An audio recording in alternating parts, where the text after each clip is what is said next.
Art Production presents.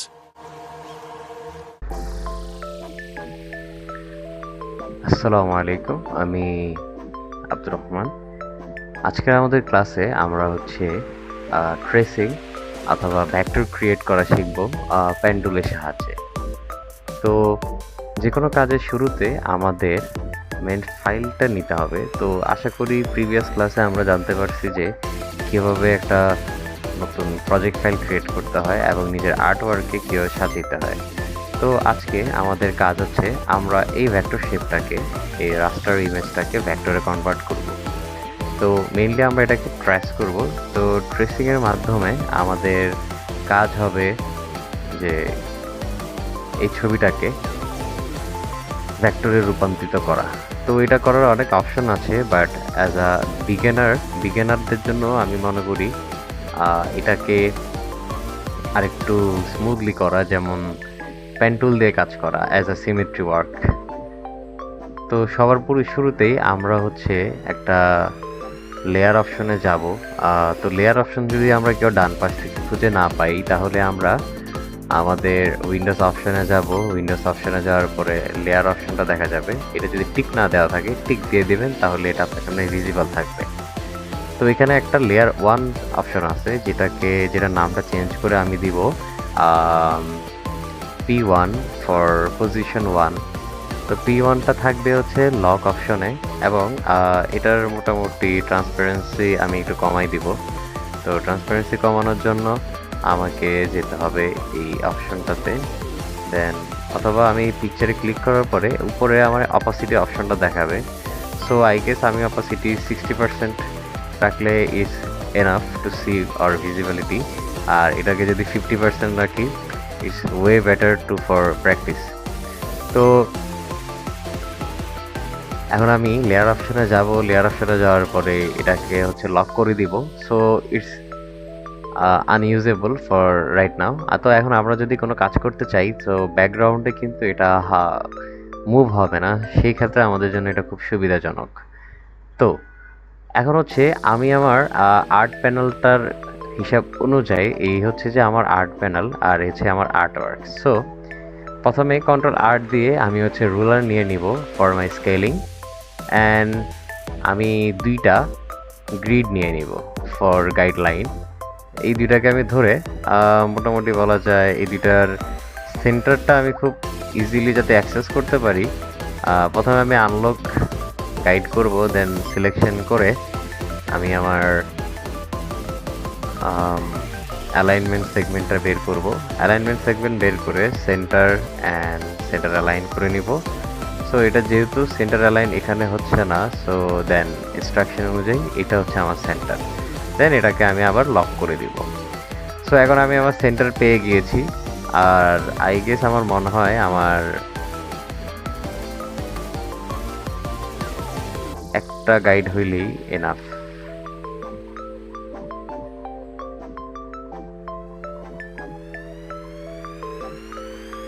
ওকে, so এই গাইডটা আমার দরকার নেই, তো আমি এই গাইডটা সরাই দিলাম। আর যেটা আছে, সো এটাকে আমি এখান থেকে রাইট ক্লিক করে লক গাইড, চাইলেও এটাকে আমি আর মুভ করতে পারবো না।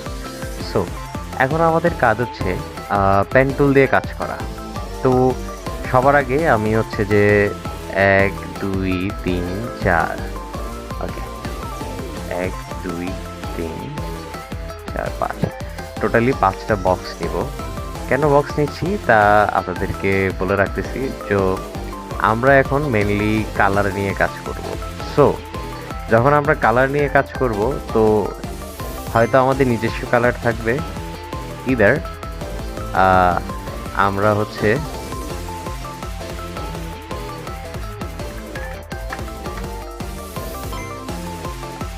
কালার প্যালেট ইউজ করব। সো যখন আমরা একটা কালার প্যালেট ইউজ করব, তো সেক্ষেত্রে pick and drop is very well for finding something new as a colour. তো এখানে আমি একটা কালার পিক করলাম, যেটা base colour and deep colour, and then black কালারটা নিলাম। সেমভাবে আই ড্রপার দিয়ে আমি ট্রেস করে করে তার প্রতিটা কালারই নিয়ে নিব।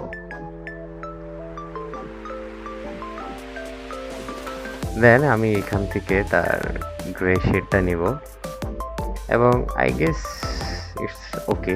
আর কোনো কালার এখানে নেই, যেটা আছে সেটা হচ্ছে আই গেস মেবি ওটা আমি নিয়ে রাখি। নাইস।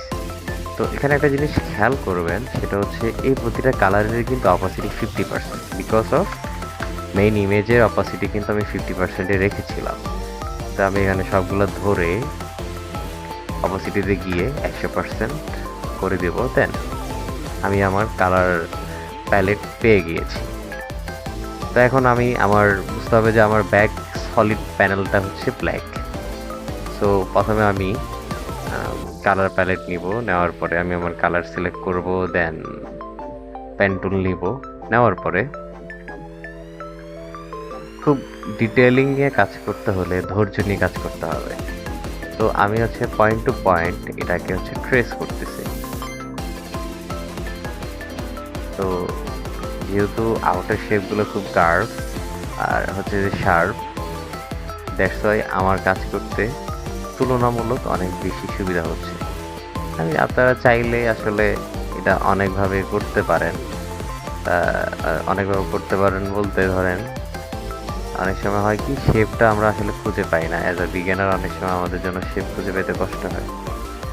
তো সেই ক্ষেত্রে আমরা চাইলেই এই শেপটাকে ধরে হচ্ছে এভাবে করে স্ট্রোক করে দিতে পারি। সেক্ষেত্রে আসলে সুবিধাটা কি হয় যে কাজের সুবিধার্থে আমি আমার ম্যাপিং এরিয়াটা ট্রেস করতে আমার জন্য সুবিধা হয়। অ্যাজ ইউজুয়ালি ওকে, আমি হচ্ছে এভাবে করে মোটামুটি সব কিছু একটা শেপ ক্রিয়েট করে দেব।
ওকে, তো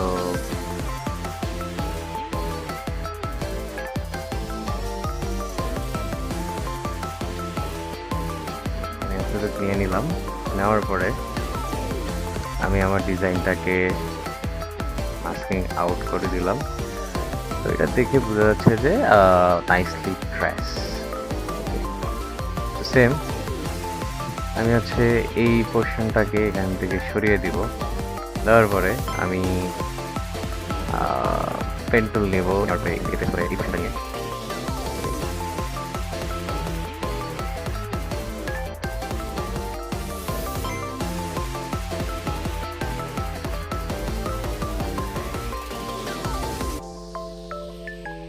আসলে আমাদের কিছু জিনিস মাথায় রাখতে হবে। সেটা হচ্ছে আমরা কোন পাথ বা কোন কালার নিয়ে কাজ করতেছি সেটা যদি আমাদের মাথায় থাকে, তাহলে আমরা খুব সহজে বুঝতে পারবো যে কোনটার পর কোনটা আমাদেরকে প্রেস করতে হবে। সো কারণে এটা আসলে শুরুতে একটু অনেক জটিল মনে হতে পারে আমাদের কাছে, বাট অতটা জটিল না। প্র্যাকটিস করতে করতে জিনিসটা আসলে আপনার আয়ত্তে চলে আসবে, আমি যা মনে করি।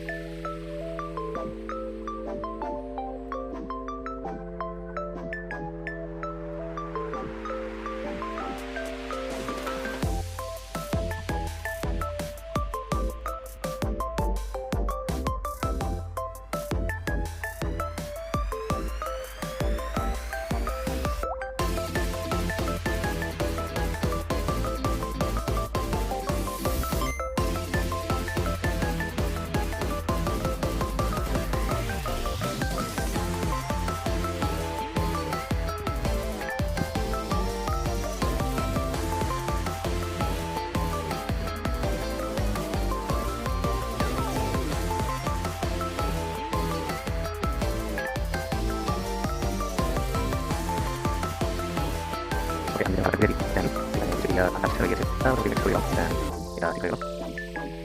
ওকে, ভেরি নাইস। এখন আমি হাইড্রোপার দিয়ে এটার বেস কালার ঠিক করে দিলাম, নাইস। এটা তার পূর্বে শেপটাকে ধরেছিল, আমি দেখতে পাচ্ছি যে আমার তো এটা থেকে আপনাকে সেটা হচ্ছে পরে আমরা ডিটেইলিং করবো, যেমন ডিটেইলিং করতে এখানে যে শেপ আছে তো এটাকে নিয়ে আমি ডিটেইল কভার করবো এইভাবেই।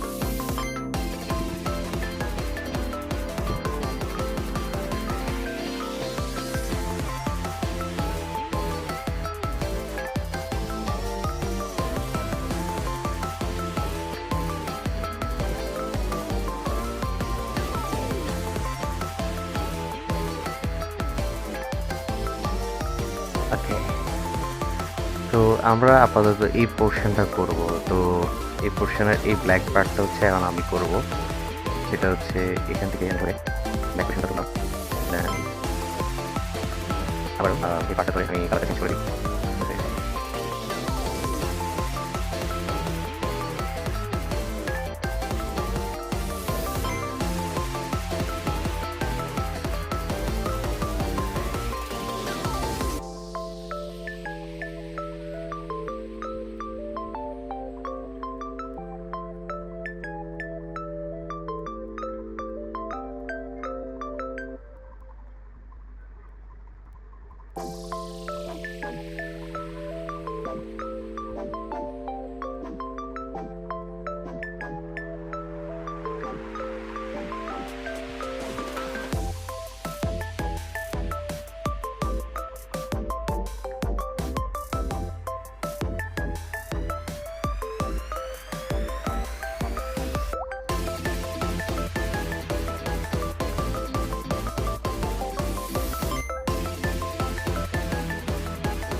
ওকে, তো মোটামুটি শেপটা ক্লিয়ার হয়েছে। তো এখন আমার এই গ্রে পার্টটা হচ্ছে কাজ করতে হবে। সো সেম আমি আবার শেপটা নিয়ে পেন্টুল নিয়ে আই প্রপার দিয়ে কালার চেঞ্জ করলাম, অ্যান্ড সেম আমি পেন্টুলটা নিলাম, নেওয়ার পরে looking for the starting part. So এই জায়গাতে স্টার্টিং চিন্তা করলে এই জায়গাটা স্টার্টিং পার্ট হবে। আমি এখান থেকে শুরু করলাম, দেন এই কর্নারে দিচ্ছি। অবশ্যই আমার কাজ এখান থেকে বললেই নাই, এটাকে বলা হচ্ছে যে আমি এই কাইন্ড অফ এখান থেকে জাস্ট গ্রে পোর্শনটা নিয়ে এটাকে আনার পরে করে দিলাম, করার পরে জাস্ট এটাকে পুশ করে দিলাম। সো এখন কী হলো, জিনিসটা ব্যাক পার্টে চলে গেল। ওকে, তো আমার মুখের পোর্শনটা ঠিক আছে। এখন হচ্ছে যে এই হোয়াইট এরিয়াটা নিতে হবে আমাকে, বাট তার আগে আমি ভাবতেছি নোজের যে ব্ল্যাক এরিয়াটা আছে, the most little bit most difficult part. Top to corner, bottom to left, and এখানে মোটামুটি একটা কার্ভ শার্প এরিয়া, অ্যান্ড মোটামুটি নাকের পোর্শনটা হচ্ছে এভাবে একটু পাকা হবে, নাইস। অ্যান্ড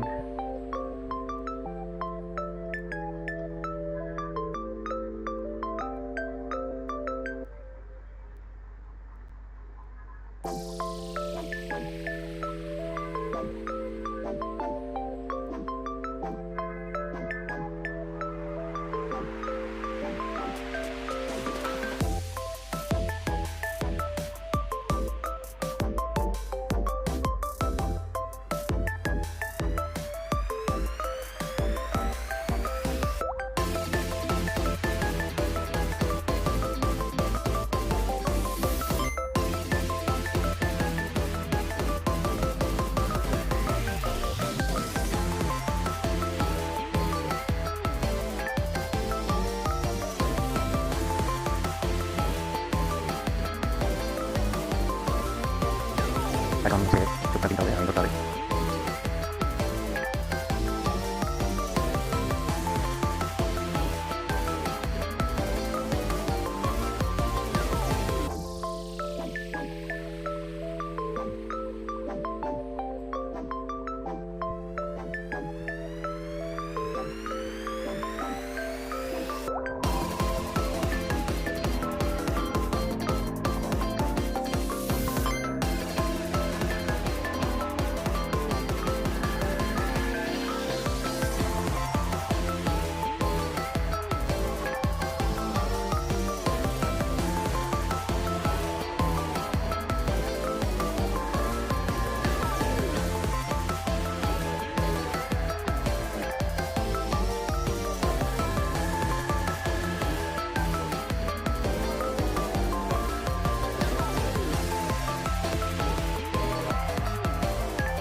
ফাইনালি আমরা আমাদের একটা ডিজাইনের গাঠনিক যে দিক হয়, গঠনিক যে দিক, সেই গঠন প্রণালীর দিকটা আসলে হয়ে গেছে। আমি যদি আলাদা করে দেখি, বাট এটাকে আমি এখন মেনলি যেটা করব সেটা হচ্ছে আমার পিছনের যে ইমেজ আছে সেটাকে হচ্ছে যে আমি অফ করে দিব। এখানে একটা আই ড্রপার ছিল, সেটা অফ। আমি রাইট ক্লিক করব অ্যান্ড রিফ্লেক্টে গিয়ে ভার্টিক্যাল অ্যাজ আ কপি নিয়ে সিম্পলি শিফট প্রেস করে এটাকে আমি বসাই দিব অ্যান্ড আমি আমার গাইডটাকে হাইড করে দিব যাতে অসুবিধা না হয়। সো আমি যদি এখন জিনিসটা দেখি তাহলে মোটামুটি এতটুকু বোঝা যাচ্ছে যে আমার শেপটা অলমোস্ট ক্রিয়েট কি জন্য বললাম সেটা হচ্ছে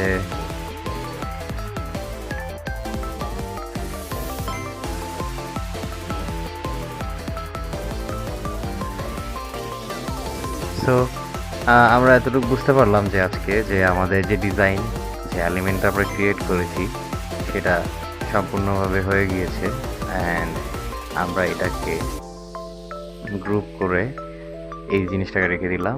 তো আমরা যেমন ছবিতে দেখতে পেয়েছিলাম সেম অ্যাজ ইট ইজ আমরা এটাকে ক্রিয়েট করে ফেলেছি। আই হোপ আপনারা বুঝতে পেরেছেন। ফর এনি কোয়েশ্চেন চাইলেই পরে যোগাযোগ করতে পারেন। ধন্যবাদ।